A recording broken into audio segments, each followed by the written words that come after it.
Hello, Assalamu alaikum, and welcome back to our channel. As you all know, we have started the series of the drama Hamlet, written by William Shakespeare. So, we have already discussed the summaries of all the scenes of Act 1 and Act 2. Now, we are going to have a look on the summary of scene number 1, Act number 3. तो ये perform हो रहा है castle के एक room के अंदर, जहाँ पर King Claudius, Queen Gertrude, Polonius, Ophelia, Rosencrantz and Guildenstern enter हुए हैं। और जो किंग क्लॉडियस है वो रोजेनक्रेंस एंड गिल्डेस्टन से पूछता है कि मतलब जो तुम लोगों को मैंने काम दिया था हैमलेट की मैडनेस की रीज़न को जान सके, क्या वो पूरा हुआ है। तो वो आगे से बताते हैं कि नहीं, उसने हमसे सही से बात नहीं की है।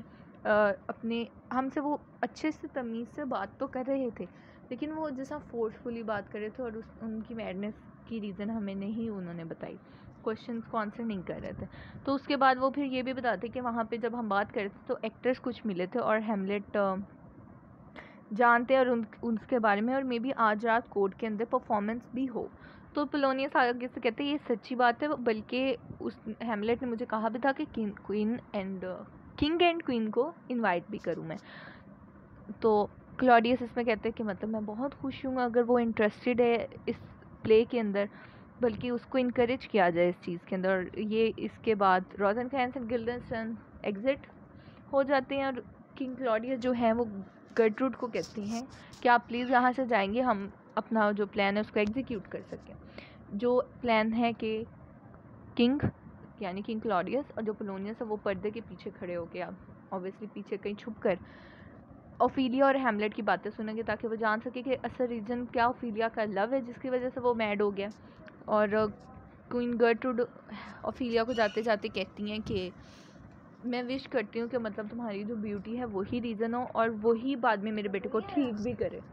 और ओफिलिया कहती है कि मतलब मेरी अपनी विश यही है। और क्वीन गर्ट्रूड जो है ना वो ये कह के चली जाती हैं। और उसके बाद जो पोलोनियस है और क्लॉडियस हम आपस में बात करते हैं कि पोलोनियस कहते हैं कि सर किंग आए, हम चलते हैं और छुपते हैं बल्कि पीछे जाके, और ताकि हम बात कर सकें।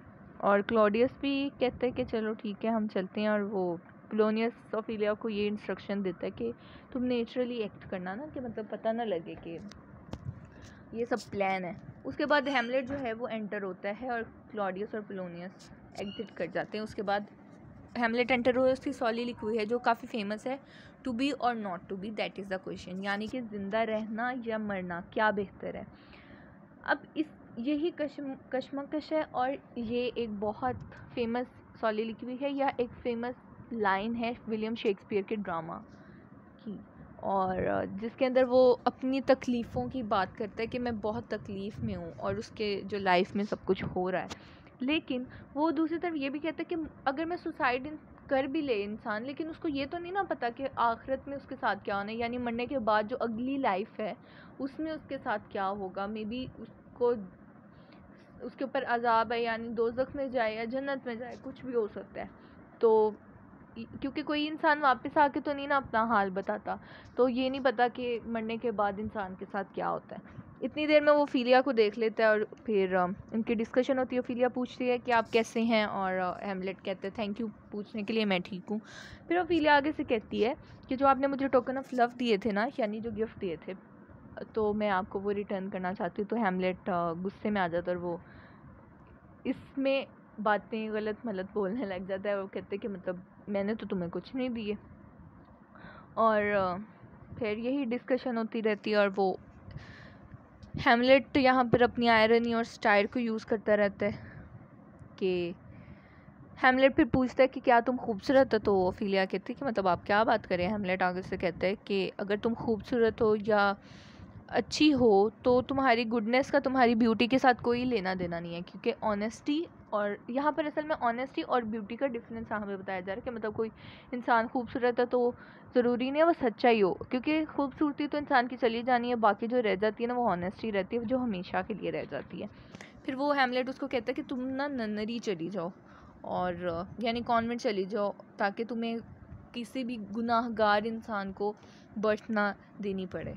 और क्योंकि अगर मैं अगर अपनी बात करूं तो मैं तो खुद बहुत गुनहगार हूँ। जब से मैं पैदा हुआ था उसके बाद पता नहीं मैंने कितने गुनाह कर लिए, इतना कि कोई सोच भी नहीं सकता। और हैमलेट फिर उसको बल्कि कर्ज भी करता है कि मतलब कि अगर तुम्हारी शादी भी हो तो मैं तुम्हें कर्ज दूंगा तुम्हारी शादी वाले दिन के मतलब कि मतलब clean as nice and pure as driven snow, कि मतलब तुम स्नो की तरह साफ़ हो और आइस की तरह बिल्कुल ट्रांसपेरेंट और क्लीन, और तुम्हारी कोई बैड रेप्यूटेशन ना हो, और get yourself to the convent at once and goodbye. उसको फिर से वो यही कह रहा है कि तुम कॉन्वेंट चले जाओ। फिर ओफिलिया फिर कहती है कि मतलब आप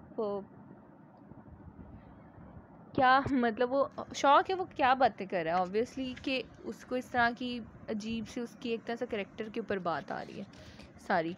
तो फिर से हैमलेट उसको बातें वगैरह सुना के वहाँ से चला जाता है।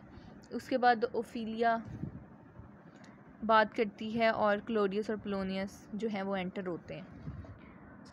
क्योंकि हैमलेट जा चुका है तो क्लोडियस कहता है यहाँ पे कि मुझे तो नहीं लगा कि जो उसकी बातें थी कि वो इसकी लव की वजह से मैड हुआ है यहाँ पर, बल्कि मुझे तो कोई और ही रीज़न लग रही है, और इसलिए मैं किसी भी ख़तरे को बुला नहीं सकता, यानी इसका वेट नहीं कर सकता कि कोई हमारे ऊपर ख़तरा आए, बल्कि उससे पहले ही मैं इंग्लैंड इसको भेज दूँगा। क्योंकि यहाँ पर वो फिर ये भी कहता है कि मतलब इंग्लैंड से जो हमने मनी उनके ऊपर एहसान वगैरह करके उनके ऊपर दी हुई है, तो वो भी हम ताकि ना वो वापस लेने का वक्त आ गया है। फिर पोलोनियस कहते हैं कि मतलब मुझे अभी भी यही लगता है कि ओफिलिया का जो लव है वो ही इसकी मैडनेस के पीछे रीज़न है, लेकिन आप जो ठीक कह रहे हैं, हम आप जैसा चाहें करें, उनको इंग्लैंड भेज दें। तो यहाँ पे किंग क्लॉडियस की जो लास्ट लाइन है वो काफ़ी इम्पॉर्टेंट है कि madness is great ones, in great ones must not unwatched go. यानी कि जब कोई इम्पॉर्टेंट पीपल अपनी पागलपन के जो साइंस है ना वो शो करवाने लग जाते हैं ना, तो हमें उनको बहुत क्लोजली ऑब्ज़र्व करना चाहिए। और यही कहते हुए एक्ट नंबर 3 के सीन नंबर 1 का एंड हो जाता है। And thank you so much for listening. और if you like the video, if you like the summary, please like, comment and subscribe the channel, and do follow the other videos of this series. Thank you.